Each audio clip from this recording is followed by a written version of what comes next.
Vamos compreender nessa noite que Deus não é contra nós, Ele é por nós. E tudo que está escrito na palavra de Deus é um encorajamento, é um alerta para nós. Gênesis capítulo 6, versículo 1. Oh, aleluia! O Senhor é bom. Ele é um Deus bom. E nós vamos ver que nessa noite você pode vencer todas as barreiras. Você pode. Não é porque você é bom, é porque Ele é bom. Então o que Deus quer? Verdade. Ele é a verdade. Nós somos família da verdade. Nós andamos na verdade. Somos perfeitos? Não. Ele sabe disso. Mas Ele quer olhar para você e para mim e nos ver lutando contra as nossas fraquezas. Não aceitando as nossas fraquezas como sendo nós. Mas é a nossa carne.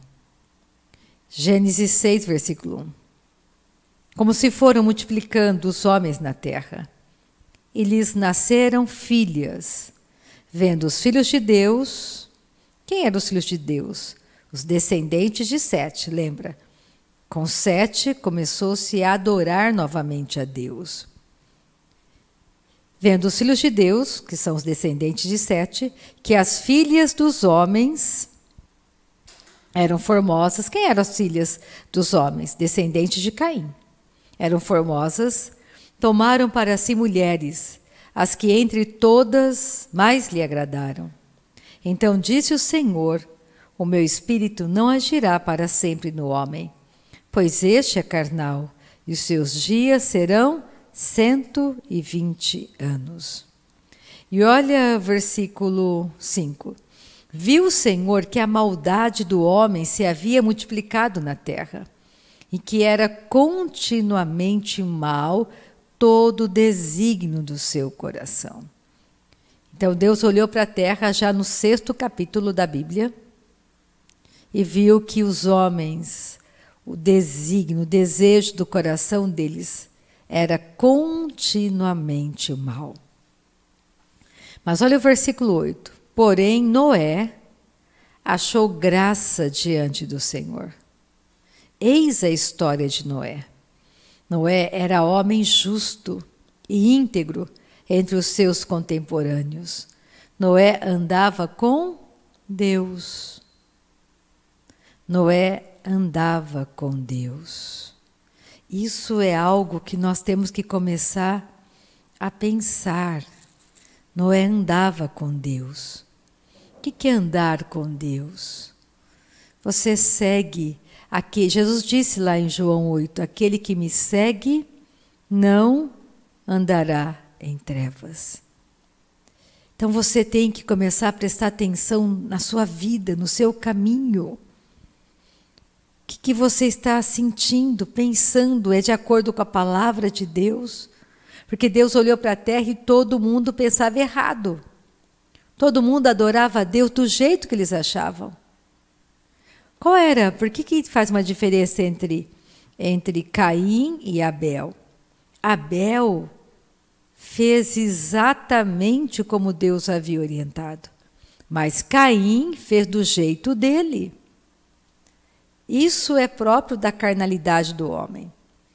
Quando você faz alguma coisa errada, que você sabe que é errado, você que nasceu de novo, o que você fala? Primeira coisa, Deus sabe que eu sou humano. Deus sabe que eu não sou perfeito. Deus sabe que eu sou humano. Sim, Deus sabe que você é carnal. Por isso Ele enviou o Espírito Santo. Por isso você tem uma nova natureza. Você nasceu de novo. E essa nova natureza é poder dentro de você, para você fazer a escolha correta. E aqui ele continua. Olha o versículo 11. A terra estava corrompida à vista de Deus e cheia de violência. O que nós temos visto nos nossos dias? A terra está cheia de violência, corrompida de valores. Hoje você olha nações, países, alguns falam, não, aborto é legalizado. Em tais situações, a pessoa legalmente pode abortar. Outras nações falam, não, aborto em hipótese nenhuma. Tudo bem, mas o que Deus diz para nós? Que aborto é pecado. Não importa que o presidente da minha nação diga que aquela garotinha de 12 anos que foi violentada pode abortar. Não importa que as leis do meu país dizem para mim, porque você está gerando uma criança, um feto, totalmente com várias anomalias, você pode abortar. Não importa o que eles digam para mim. Eu vou ficar com aquilo que a palavra de Deus diz para mim. Que isso é pecado. Isso é errado. Existem demônios que amam esse tipo de comportamento. E a Bíblia garante que aquela nação que aprova tais coisas não agrada a Deus. E ele continua dizendo, versículo 12, viu Deus a terra, e eis que estava corrompida, porque todo ser vivente havia corrompido o seu caminho na terra.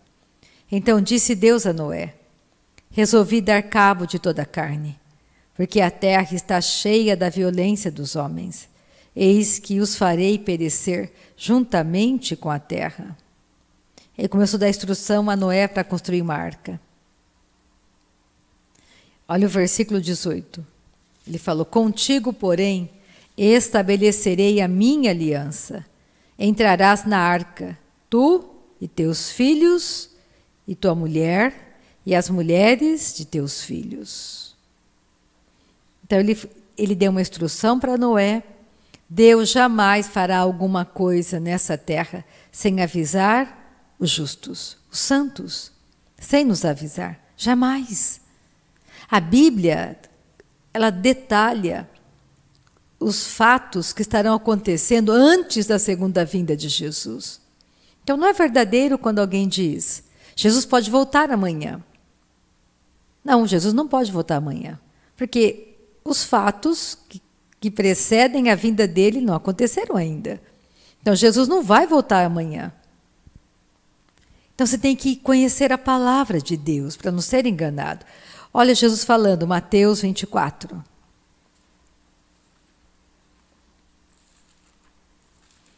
Nós temos que ter maturidade, crescermos na graça e no conhecimento do Senhor. Jesus não pode voltar amanhã, ele não é mentiroso. Deus não é mentiroso. Jesus não vai voltar o ano que vem. Não dá para ele voltar o ano que vem.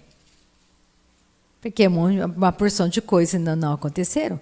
A última semana de Daniel ainda não começou. E a última semana são 7 anos. E ela não começou ainda. Então ele não pode voltar o ano que vem. Ele não pode voltar daqui 2 anos. Nem daqui 3 anos. Porque ele não fará nada sem avisar os seus santos. Está tudo escrito na Bíblia. E você tem que começar a pensar. Mas não é só a questão de Jesus voltar. A questão é, você está andando nessa terra em santidade de vida, se apartando daquilo que não agrada a Deus? Mateus 24, versículo 6. Jesus começou a pregar sobre o final dos tempos. Versículo 6. E certamente ouvireis falar de guerras e rumores de guerras. Vede, não vos assusteis, porque é necessário assim acontecer, mas ainda não é o fim. Porquanto se levantará nação contra nação, reino contra reino, e haverá fomes e terremotos em vários lugares. Porém, tudo isto é o princípio das dores. Olha o versículo 9. Então sereis atribulados, e vos matarão. Isso é importante você saber. Que muitos dos nossos irmãos estão sendo mortos nesse exato momento, porque eles confessam a verdade do Evangelho. Porque eles não, em face à morte, não recuaram. Permaneceram fiéis, firmes. Então, é importante você começar a tentar. Sereis atribulados e vos matarão. Sereis odiados de todas as nações. Por causa do quê? Do meu nome.